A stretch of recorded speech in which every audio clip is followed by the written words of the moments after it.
Hi everyone, and welcome back to my channel. My name is Liz Bostwick, and this is episode 3 of the Redbird Therapy Initiative Looking Inward Self-Compassion series. So this series is a free online learning series all about self-compassion across 3 different platforms. So first here my YouTube channel, and then my colleague Anne at her Instagram at Mental Health Wellness. She's been posting amazing content all about self-compassion, really relatable, validating, really well-researched information.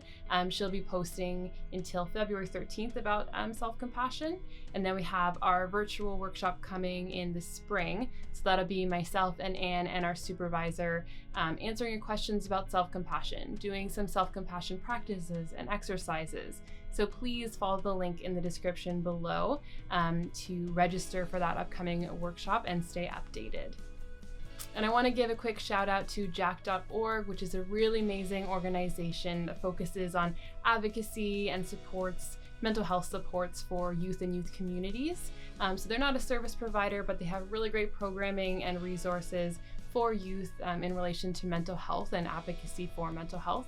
So if you're interested in that, please follow along with them. They're doing some really great, amazing stuff. So as I said, today is episode 3. So today we're going to be talking about anxiety and depression. We're going to be looking at self-compassion and how self-compassion can really help us with the symptoms of anxiety and depression and our experiences with those. We're going to be looking at 2 different guided experiential exercises that can help you to really combat anxiety and depression with self-compassion. So as always, I really hope this episode resonates with you and you get a lot out of it. But as always, this is not a substitute for individualized psychotherapy with a licensed psychotherapist. This is for educational purposes only. And especially when we talk about really big mental health conditions or mental health issues that can affect people in very different ways. It's really important if the symptoms we're talking about today are really impeding your daily life functioning or they're a really big struggle in your life. It's really important that you speak to a family doctor and get an individual therapy plan for yourself. The coping strategies and skills we talk about today are really just the beginning of a mental health journey. So thank you so much for following along with us, and let's get started with episode 3. So before we get started talking about self-compassion, I think it's important that we talk about anxiety and depression and kind of give some definitions to what we're talking about here. So anxiety, as we know, is our body's natural stress response. However, more intensive symptoms of anxiety. Anxiety is this kind of umbrella term for 6 different mental health conditions. So again, these more intense symptoms of anxiety that can lead to generalized anxiety disorder, panic disorder, social phobias, things like that.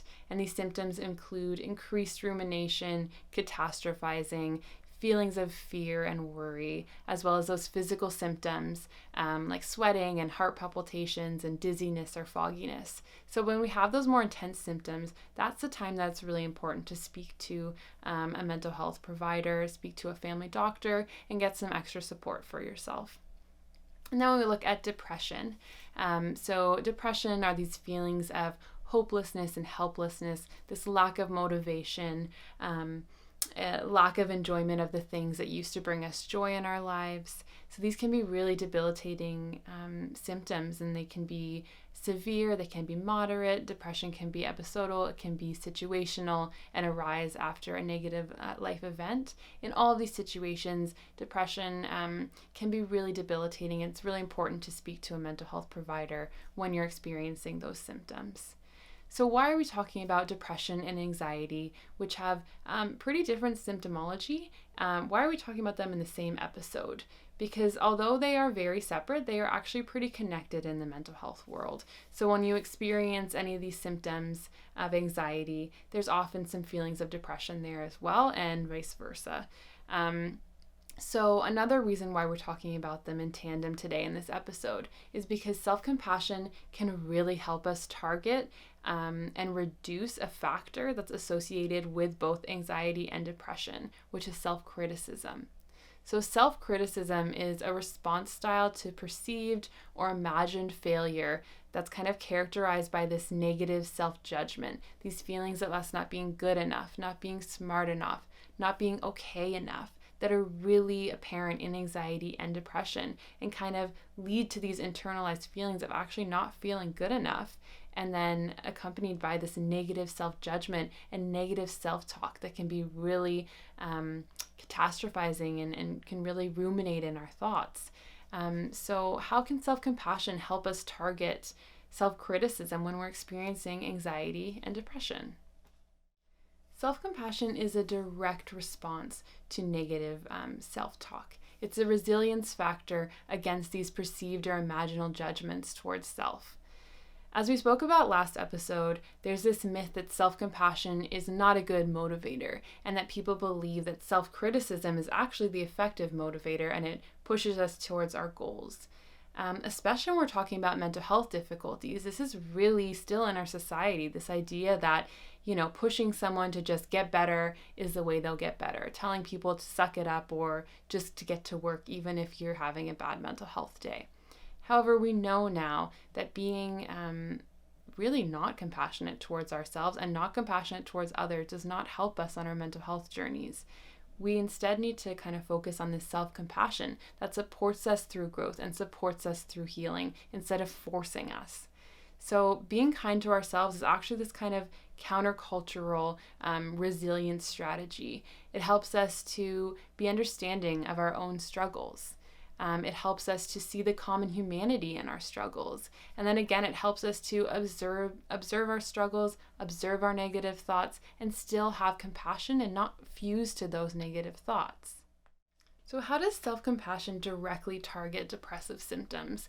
And how can we better kind of implement these self-compassion practices to help us when we're experiencing depression? So self-compassion helps us to broaden our understanding of why we're experiencing depression and these depressive symptoms in the first place. We kind of take it away from this internal failure and see that there's also a lot of external factors that have to do with experiencing depression. There's systematic inequality. There is the feeling of being in the middle of a pandemic. There's trauma. There's a history of childhood abuse and that childhood attachment trauma as well. There's actual chemistry changes in our brain or this chemical imbalance that can cause depression. So when we recognize that and we see that we can be self-compassionate to ourselves and we don't have to be critical about ourselves for how difficult it may be to heal from depression, because depression is not our fault. And recognizing that and being compassionate towards yourself through that is a really radical thing and really helps us to take the next steps on our healing from depression. So how can we kind of incorporate self-compassion to help us understand this and to help us really feel that it's not our fault and feel supported through experiences of depression? So the first thing that I always suggest is kind of these personal positive affirmations. And this isn't about toxic positivity. It's more about supporting yourself and having little reminders of yourself and your self-worth throughout the day when it feels really difficult to do so. So that can be kind of like putting Post-it notes around your house that just say like, you're doing a good job, you're doing okay. And that can also be when you do little things like when you have depression, it's really difficult to take a shower, to make a really good meal for yourself. When you do those kinds of little things, just give yourself a pat on the back or write out the success of what you've just done. Another thing that's really important is actually scheduling self-care, scheduling activities that you're taking care of yourself. These are necessities, like I said, eating and showering and cleaning and things like that, but scheduling them and having them there so you know that those are the things that you're going to do today, and scheduling little enjoyments throughout the day as well that you can look forward to. Another one that's really important and has to do with finding that inner self-compassion is an exercise I'd like to do with you. It's treating yourself like a friend. So this is kind of one of the main self-compassion activities that everyone talks about. So the next time a negative self-judgment comes up, or you bring up a negative self-judgment right now, and it could be to do with depression, it could be anxiety, it could be anything else. So just take a second and think about that negative self-judgment that comes up. And think about how you would if your friend told you they were having that feeling, or your friend was experiencing something, how would you speak to them about it? it's often very different than how we initially want to speak to ourselves about it. We want to initially be self-critical and find all the faults that made us do this experience or made us feel this way. But when a friend is talking to them, we have most of the time nothing but empathy and compassion for them. So the next time you have this inner self-judgment, try to switch around that narrative and figure out what would you say to a friend and say that to yourself. So how can self-compassion help us when we're feeling very activated or very anxious, or when we have these anxiety symptoms that are really activated? So self-compassion is an adaptive emotion regulation strategy. So an emotional regulation strategy just means that self-compassion helps us to identify our emotions and our feelings when we're in distressing situations. It helps us confront these distressing situations, and it helps us support ourselves through distressing situations so we don't experience this rumination or this negative self-talk. So how can we kind of incorporate self-compassion practices into our daily lives to help us through anxiety? So the first way is that soothing touch practice that we talked about in our last episode. So that soothing touch of just, finding the place where we're feeling anxiety in our body. It could be a tension in our shoulders. It could be those heart palpitations that we feel. And just touching ourselves there and sending that love and compassion and warmth to those parts of ourselves, helping us to kind of ground ourselves in those moments and let that anxiety kind of ride the wave and just slowly fall. Another way of doing this is through breath work. So breath work is a really important way of grounding ourselves and quieting our mind and focusing on our breath in those moments. It can be a really good way to activate our parasympathetic nervous system as well, to kind of reduce that anxiety at a body level as well. So ways to do this are just having the basic ways just to really have full inhales and really deep, longer than your inhale exhales. So simply put, you just have a full inhale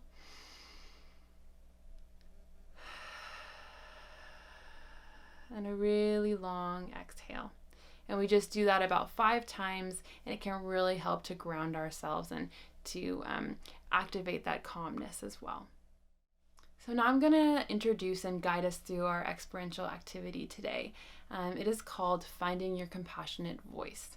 So this is a really good way to radically change the way we talk to ourselves.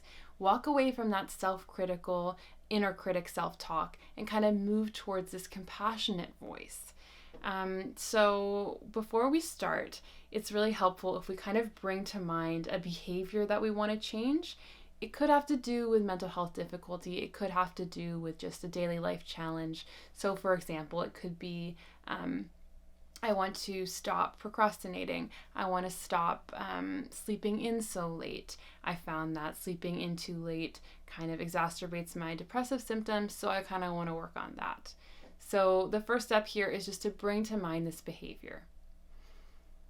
So start to think about this behavior. If it's easier for you to kind of go inward by closing your eyes, maybe looking down at the ground, feeling very comfortable and able to kind of access that inner part of yourself. So when you're comfortable and you have that behavior change in your mind, the first thing to do is to kind of focus on what that inner critic is saying.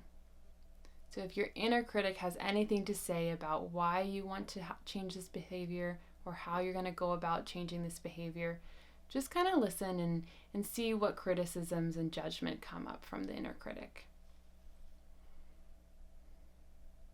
If any of these judgments get too much, please pause the video and kind of take a few breaths and come back to this when you're feeling a lot more grounded and ready. But if you're feeling okay right now start to kind of not focus so much on what the inner critic is saying, not so much about what the judgments are, but focus and explore kind of the inner critic themselves. Kind of listen to that inner critic voice. What kind of tone of voice does your inner critic have? Is it a voice maybe you recognize?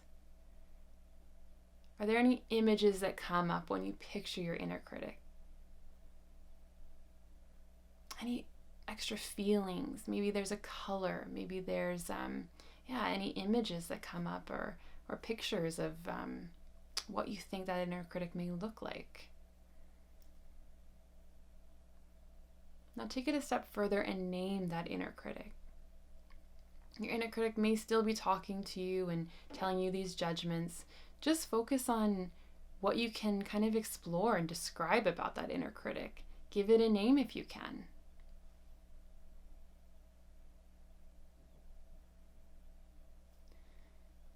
So if you've named your inner critic and you've given a little bit of time there to kind of explore that side of you,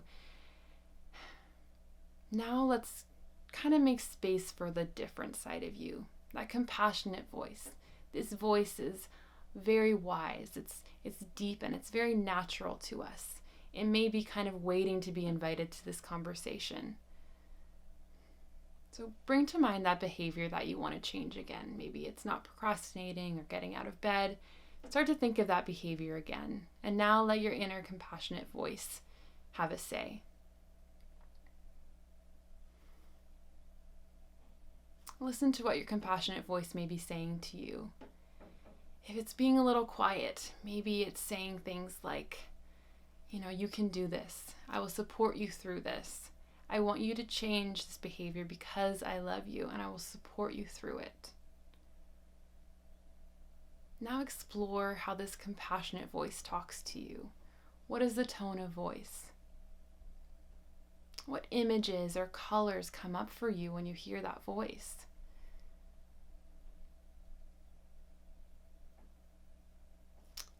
And notice how your compassionate voice and your inner critic may want the same things for you. Maybe they both want you to change this behavior. However, the compassionate voice says it in a different way, a supportive way. Take another second and listen to that compassionate voice. And thank your compassionate voice. And go a step further and thank your inner critic as well. Recognizing and placing a name on this inner critic and even the compassionate voice maybe makes it easier for you to externalize those voices and recognize that when the inner critic is being a little bit too loud, that's the time to kind of invite the compassionate voice to the conversation. And we're ready to kind of come out of that inward focus. We can kind of debrief a little bit. If you found some words from your inner compassionate voice that really resonated with you and you really needed to hear, let them kind of soak them in a little bit. And if it was really difficult for you to find that compassionate voice, just know that this is an ongoing practice like all self-compassion practices. And if you continue to work towards it, you can get to that point. So as always, I wanted to put out a journal prompt for you today. This is all about self-criticism and how to support ourselves through these feelings of self-criticism that can lead to anxiety and depressive symptoms as well. So the first journal prompt is, what would you say to a friend who feels anxious, stressed, not good enough, hopeless? Journal out what you would say to a friend when they experience these symptoms and emotions. The second prompt is, how can I speak to myself more compassionately in moments of stress, anxiety, depression, hopelessness? And a bonus for this journal entry is to write it out, maybe write it on Post-it notes like I talked about before. Put it somewhere that you see often. Put it above your computer, maybe next to your bed. Have it in your notes app. Someplace that you can look at often so that when you're feeling self-critical or you're experiencing self-critical, you can be reminded that there's another way to speak to yourself. Thank you so much for joining me for this episode 3, Self-Compassion for Anxiety and Depression. This is the Redbird Therapy Initiative, all about self-compassion. Please join me for my next episode, which will be coming out February 11th. That episode is all about self-compassion for trauma. And please remember to follow along with Anne on her Instagram at Mental Health Wellness. She's going to be continuously posting self-compassion content until February 13th. So I'm so happy that you came today. I really hope you resonated with something, and I really encourage you to take some time focus inward and continue to use these practices and these self-compassion strategies to help you along your journey. Thank you so much, and we'll see you next time.